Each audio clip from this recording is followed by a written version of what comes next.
I think it may. I think it is harmful, and I think it probably does come out of that, lack of community.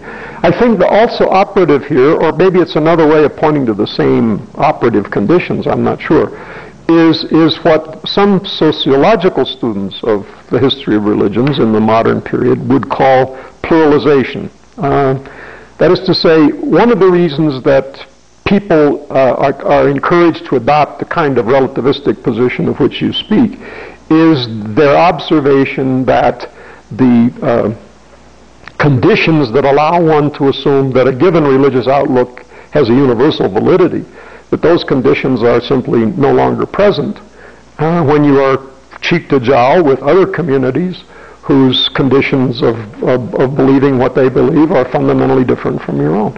And we now live in a world where the erstwhile hiddenness of one cultural tradition or religious tradition from another is no longer feasible. We, so to speak, are continually exposed to the reality of other ways of thinking about these questions, simply by the fact that our son-in-law is Jewish, or that our daughter married a Muslim. That forces open the issue of now it's easy to infer from that then that, well, they're just all relative.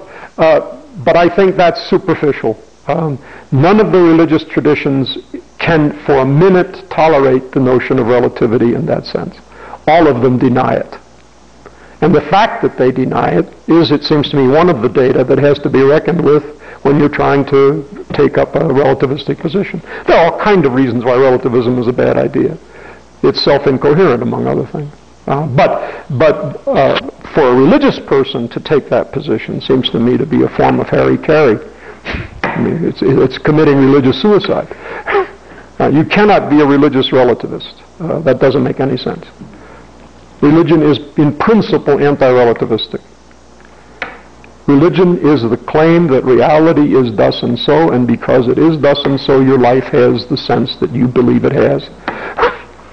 And all religions, they may differ about what that reality is and how to rightly understand it and relate to it and so on and so on. But none of them would for a moment accept the contention that there isn't any mind-independent reality. It's just the way you and I think about it. That's no religion can tolerate that.